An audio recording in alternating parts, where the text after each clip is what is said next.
রাতে শুনশান রাস্তা কিন্তু সত্যি খুব অসাধারণ মনে হচ্ছে।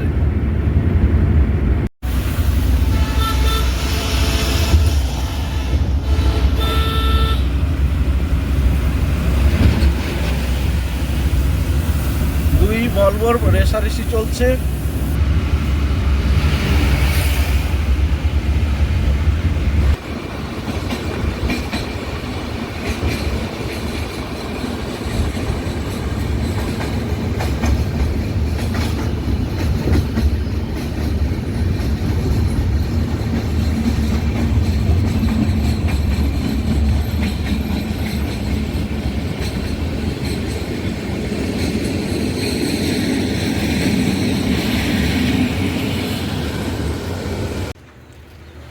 চাকা গেছে খারাপ হয়ে, এখন সেই চাকা আমরা খারাপ হয়ে যাচ্ছি। চলো নিয়ে যাবো, হালকা তো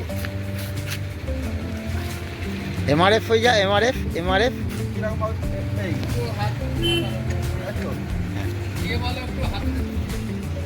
আমাদের গাড়ির রিং টাল হয়ে যাওয়ার কারণে আমাদের গাড়ি একটা পেট্রোল পাম্পে দাঁড় করিয়ে এই যে আমাদের বিশ্বজিৎ গাড়ির তাড়াতাড়ি করে চাকা চেঞ্জ করে দিল।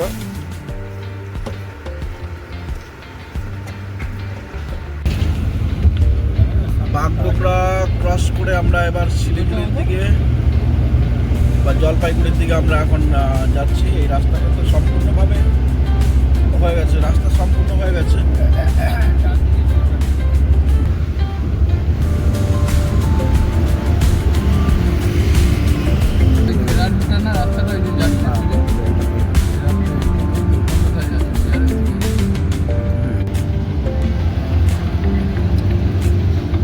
আজ থেকে 5 বছর আগে আমরা শিলিগুড়ির যা হাল দেখেছিলাম তার থেকে অনেক ডেভেলপ হয়ে গেছে। রাস্তাঘাটের উন্নতি অনেকটা চোখে পড়ার মতো। দার্জিলিং কার্শিয়াং যাওয়ার রাস্তা এই জায়গা থেকে আলাদা হয়ে যাচ্ছে। বিশ্ব বাংলা লোগো থেকে এগিয়ে চলে যাচ্ছে। আর আমরা এখান থেকে 116 কিলোমিটার দূরে এগিয়ে যাচ্ছি সেবক রোডের দিকে, গ্যাংটক।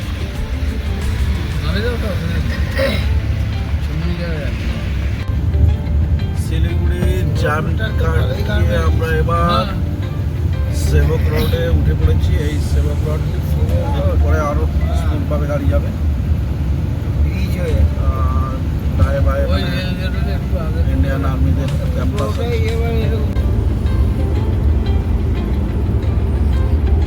এখান থেকে কালিম্পং 54 কিলোমিটার, গ্যাংটক 104 কিলোমিটার, আর মালবাজার হচ্ছে 54 কিলোমিটার, 44 কিলোমিটার। চলো, এনি প্রবলেম?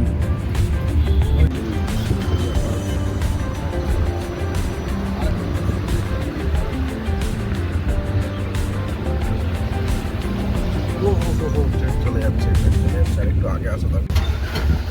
এই সেবক স্টেশন,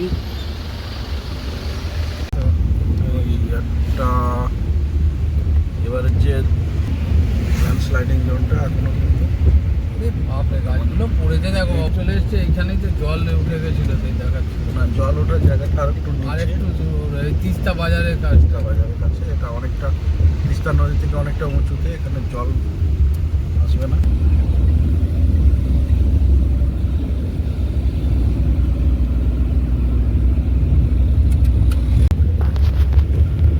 রেলপথে কানেক্টেড হবে বাইরে বেরিয়ে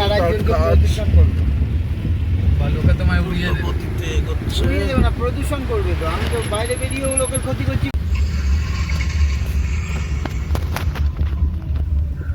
এই যে দেখো, এক তো তিস্তা নদী পাশ দিয়ে যাচ্ছে, আর এই রাস্তা অর্ধেক রাস্তা ধসে গেছে।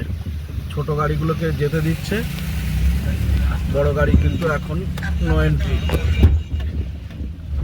ছোট গাড়ি, বাইক চলে যাচ্ছে।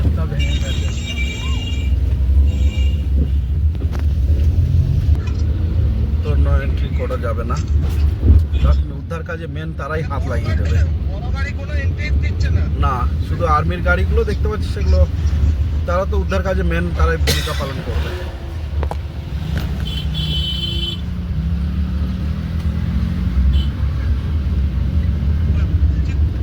তিস্তার জলস্তর কিন্তু অনেকটা এখন নেমে গেছে।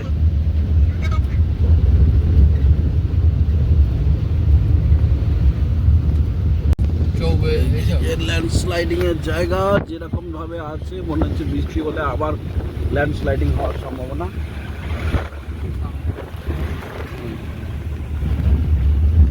পাশ দিয়ে তিস্তা ছোট গাড়ি যাওয়ার জন্য কোনো অসুবিধা হচ্ছে না,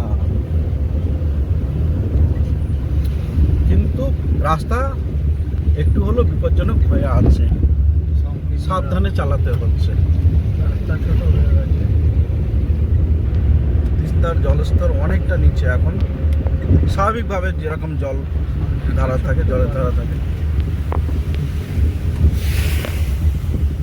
এই জায়গাটাতে তিস্তা বাজারে ঠিক ঢোকার মুখেই এইখানে রাস্তার উপরে তিস্তার জল যায়, আর তার ফলে কিছুটা ক্ষতিগ্রস্ত হলো। বর্তমানে আজ অক্টোবর মাসের 10 তারিখে গাড়ি চলাচলে কোনো রকম অসুবিধা হচ্ছে না। হ্যাঁ, তবে অবশ্যই ছোট গাড়ি, কোনো বড় গাড়ি যাচ্ছে না, বা এসএনটি থেকে দার্জিলিং এর দিকে উঠে যাচ্ছে রাস্তাটা। আগে আমরা যেটা দার্জিলিং এ যে যাওয়ার রাস্তা কম হয়ে যাবে, মাছের গাড়িতে আবার লিফট নিতে হবে, তো উল্টো দিকে হয়ে যায় একেবারে। না, আগে হতো কেন কোন অপশনে। আর গাড়ি ড্রাইভ করছে আমাদের বিশ্বজিৎ। যেটা পার করছি তিস্তা বাজারের এখানে, ওই টানেলে বোধহয় ওই টানেলের এখানে ধস নেমেছিল কিছু একটা, এরকম খবর তখন দেখেছিলাম, কিন্তু সেরকম কিছু দেখতে পাচ্ছি না। তিস্তা বাজার পার করে আমরা তিস্তার ডান হাত দিয়ে যাচ্ছি। Welcome to Kalimpong. কালিম্পং যাওয়ার রাস্তাটা এখানে দুভাগে বিভক্ত হয়ে যাচ্ছে। এখানে উপরের দিকে চলে যাচ্ছে কালিম্পং, আর আমরা এইভাবে চলে যাচ্ছি এদিকে গ্যাংটকের দিকে। অবশ্য আমরা আজকে গ্যাংটকে তো যাব না, গ্যাংটকে বিকালে ঘুরতে যাব। আমরা থাকার প্ল্যান করেছি রুমটেকে।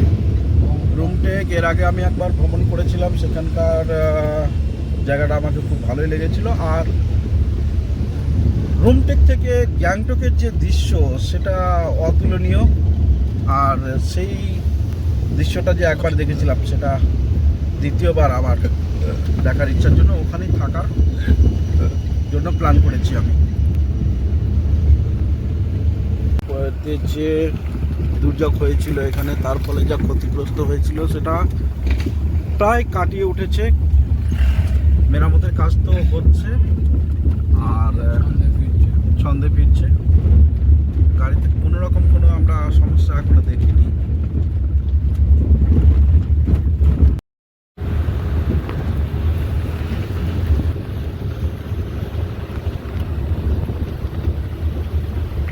ওয়েলকাম টু তিস্তা গ্রাম পঞ্চায়েত।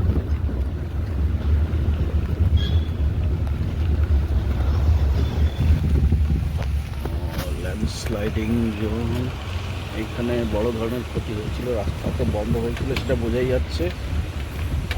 কাজ চলছে দ্রুত কদমে, আর হ্যাঁ,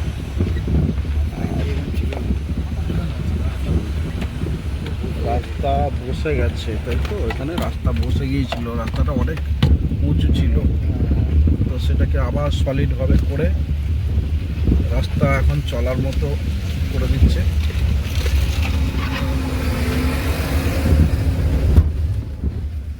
প্রশাসনের লোক সবসময় তৎপর এই ব্যাপারে, যার জন্য এখানে লম্বা লাইন হয়েছে, কিন্তু এটা এদিক ছাড়ছে ওদিক ছাড়ছে 2 মিনিটের মধ্যে, এটা কোনো বড় ব্যাপার না। এটা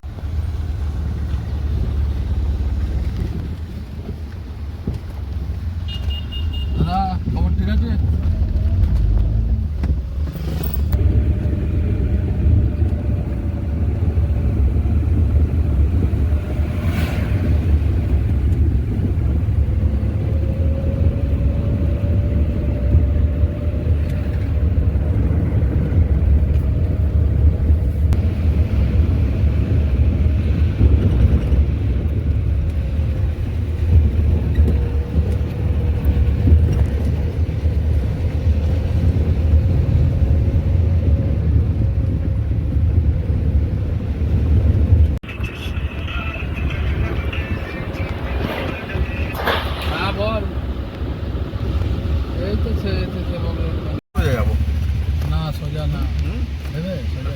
যাচ্ছে একজন, ব্যাক করাবে যদি না হয়। আমরা অবশেষে রংপুর দিয়ে চলে এলাম। গাড়ি তো সামনে দিয়ে যাচ্ছে নতুন ব্রিজের উপর দিয়ে, পুরোনোটা এই সাইড দিয়ে। তো আমরা বাংলা বর্ডার ছেড়ে বাংলা বর্ডার অফিসিয়ালি আমরা এবার সিকিমে প্রবেশ করব। এতক্ষণ যে রাস্তাটা ছিল সেটা বাংলা বা পশ্চিমবঙ্গের উপরেই ছিল। এটা welcome to Sikkim, the green state of India. এই হচ্ছে রংপুর।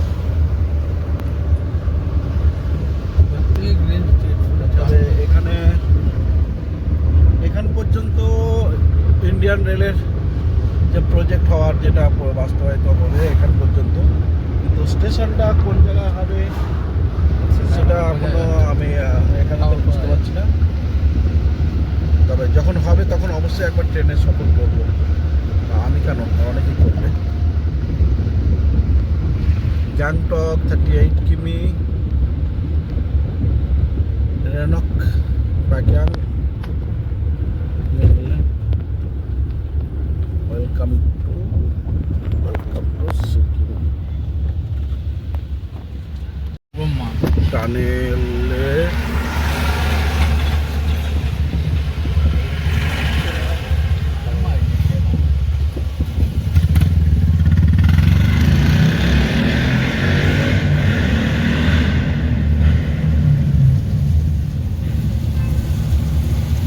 এই যে ল্যান্ডস্লাইডিং হয় এইসব আওয়াজের জন্যই হয়ে যাবে। ওদের চোখ বন্ধ করে দেবে এই হাতে নখ দিয়ে, পাঞ্জাতেই কাটি সিংথাম মসজিদ আছে।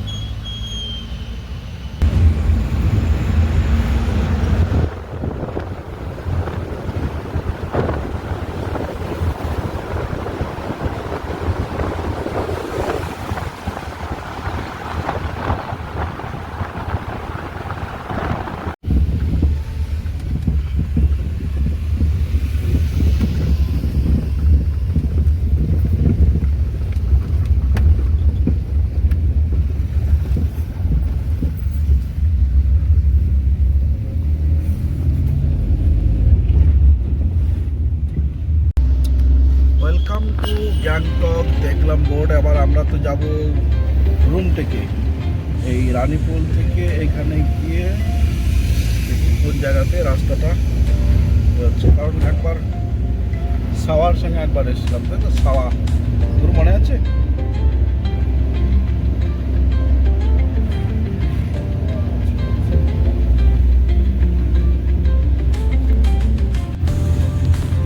এবারে আমরা বারবারের মতো আমরা গ্যাংটকে যাচ্ছি না, এবার যাচ্ছি আমাদের গন্তব্যস্থল রুমটেকে যাব। সেখানে কোনো হোমস্টে বা কোনো লজ যদি পাই সেখানে আমরা স্টে করবো আজকে। আর তারপরে থেকে যাবো, যে করে হোক এখানেই আমরা নাইট স্টে করার একটা পরিকল্পনা নিয়েছি। যে এখান থেকে গ্যাংটকের ভিউটা কেমন লাগে সেটা একটু উপলব্ধি করার ইচ্ছা আছে। এখানে রুমটেকে যাওয়ার পথে এক জায়গায় দাঁড়িয়ে গেলাম। এখানে থেকে যে গ্যাংটকের দৃশ্যটা সে এক অতুলনীয় দৃশ্য, সেটা বলে বোঝানো যাবে না। আর গাড়িতে এখানে বাবু আছে।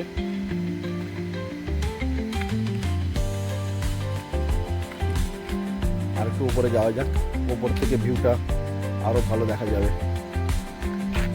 যদি ক্লিয়ার ভিউ পাওয়া যায় তাহলে তো আরো ভালো।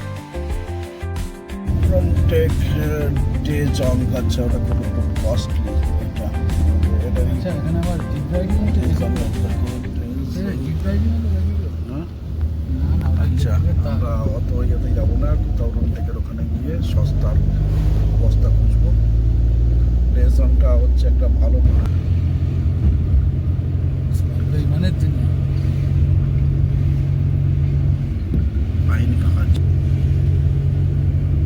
সবাইকে হাত জায়গাতে জায়গাতে যাবো, টাটা করতে করতে ওটা গেলে তো ভালো, নাহলে হলো রুমটেকের দিকে এবার যাচ্ছি। আপনাকে দেখি আগে সবার আগে কোনো একটা হোমস্টে করব।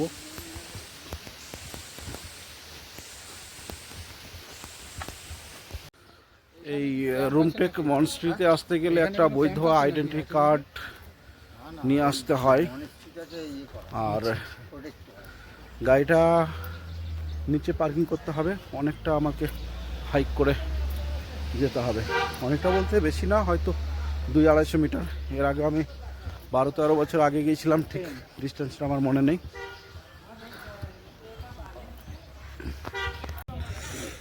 রুমটেক মনস্ট্রির যে হোটেলে আমরা এখানে আছি, এটাও একটা মনস্ট্রির আন্ডার এই হোমস্টেটা। এখানে হোমস্টেতে থাকা মানে আমরা যে টাকাটা পে করছি বা খাওয়া দাওয়ার মাধ্যমে খরচা করছি, সেই টাকাটা পুরোটা এখানে ট্রাস্টের মাধ্যমে এখানে খরচা হয়। আর এই এখন আমরা বিকেল 4:45 বাজে, এখন এই মুহূর্তে রুমটেক মনস্ট্রিতে এন্টার করব।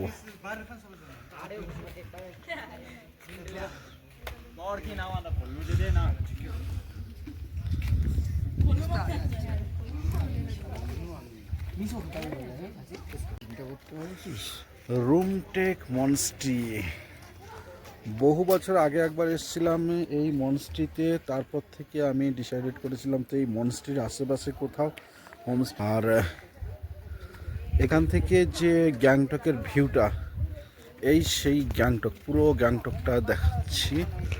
একটু জুম করলে জানি না ক্যামেরার লেন্সে কতটা ভালো দেখা যাবে, তবে রাতের বেলা যখন লাখো লাখো লাইট জ্বলে উঠবে তখন তার রূপ সৌন্দর্য বা মহিমা অসাধারণ হবে, এটা বলার কোনো ভাষা রাখে না। রুমটেক মনস্ট্রিতে আমরা যেখানে আছি সেখানে যে ডাইনিং হল, সেই ডাইনিং হলের অ্যারেঞ্জমেন্ট ঠিক এইরকম। এটা সব জায়গায় কমন, আর এটাও হয়তো কমন, কিন্তু তার মধ্যে আমার কাছে এটা নতুন বলতে আমি জানতাম যে এরকম হয়, কিন্তু এইভাবে বসে খাওয়া কোনো কিছু দেয়নি।